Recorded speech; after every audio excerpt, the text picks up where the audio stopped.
জটিল ৰোগত আক্ৰান্ত টেম্পো মোৰাবাৰী হাইস্কুল তিনিআলিৰ বাসিন্দা ৰফিকুল ইছলাম ওৰফে টেম্পো কিছুদিন ধৰি এক জটিল ৰোগত আক্ৰান্ত হৈ আছে।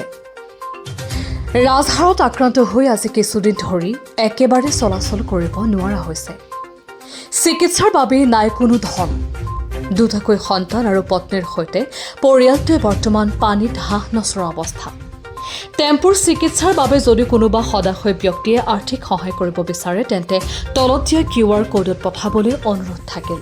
News desk report insight India. হা স্বামী কিমান দিনৰ পৰা বেমাৰ? 4 মাহ ধৰি। এতিয়া ডাক্তৰ দেখাবলৈ ক'ত গৈছিলে? ডাক্তাৰ মুৰাৰি যাইছি মাৰ্কেটিং বলছিলেন এতিয়া কি কৈছে ডাক্তৰে? ডাক্তারে কইছে যে তোমার এটা অপারেশন জেএমসিত নিয়ে লাগবো। আমার তো পয়সা টয়সা নাই, আমি বিরাট দুঃখ করতে মানুষ। আমি এই বেড়ালে বহুত কষ্ট করতেছি।